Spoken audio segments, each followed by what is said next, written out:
We'll start with the Australian.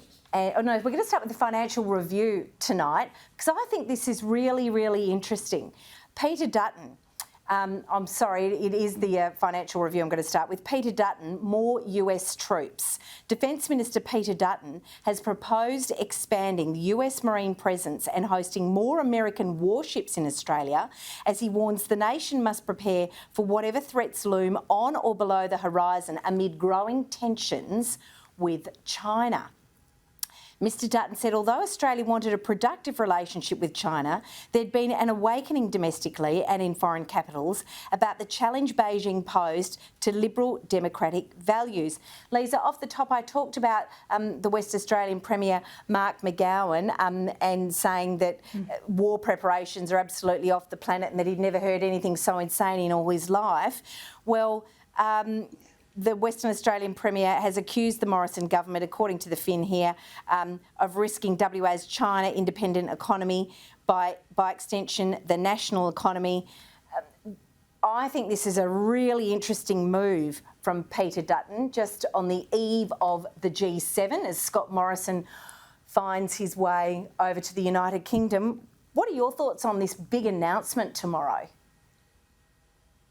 Look, I think it's no surprise that McGowan is trying to protect WA, and especially when you look at what's happening with the iron ore prices at the moment. But I really do think he is out of step with what most Australians believe, and most Australians, I think, would be right behind Scott Morrison and Peter Dutton in the fact that we need to look at our national sovereignty. We need to look at reducing our reliance on China, full stop. And we've been saying that now for well over 12 months because it's one attack after another. They went after our beef, they've gone after our barley, they've gone after our wine. The list just goes on and on. We're getting all of the rhetoric that comes from China every time that we sort of dare to ask a question.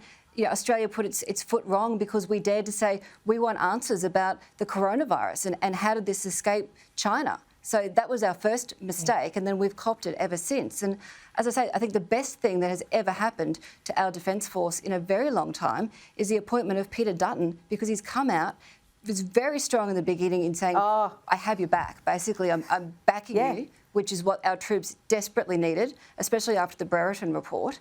The fact that he came out and he said, look, they should not all lose their citations just because of potentially a few. It hasn't gone through court. There's still allegations at this point. And what angers me is that all of these troops were all sort of smeared. All of their names and reputations smeared without any sort of due process. So that was wrong. Well, and Dutton stood up to that. And the fact that they...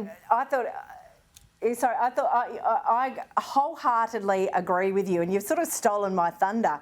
And it's a little, I'll just give you a clue as to my front of the week, my front page of the week, because it's to do with this very, very issue and the fact that Peter Dutton has stood up for those brave soldiers who got that meritorious unit citation. But I think this is an interesting move by Peter Dutton, particularly in the West. And if we move across to the front page of the Australian, and we can see the $10 billion refit for ageing submarines. But also in here is the story, Dutton's top-end target, bringing more US Marines. Peter Dutton says he wants more US Marines in the Northern Territory and US Navy ships to operate out of Western Australia. I don't know if he's trying to start some kind of real argy-bargy with Mark McGowan, declaring the nation's security depends on an even closer military tie with its ANZUS ally, Leisa.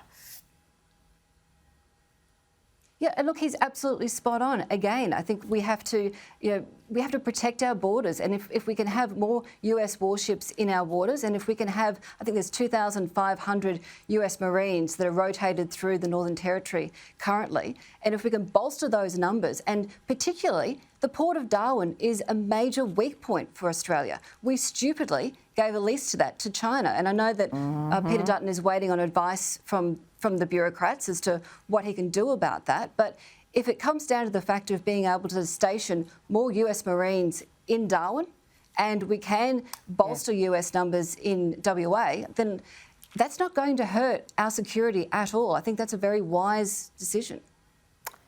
Could not agree more. I think it's terrific, and I think Peter Dutton is certainly the Defence Minister we need in these times.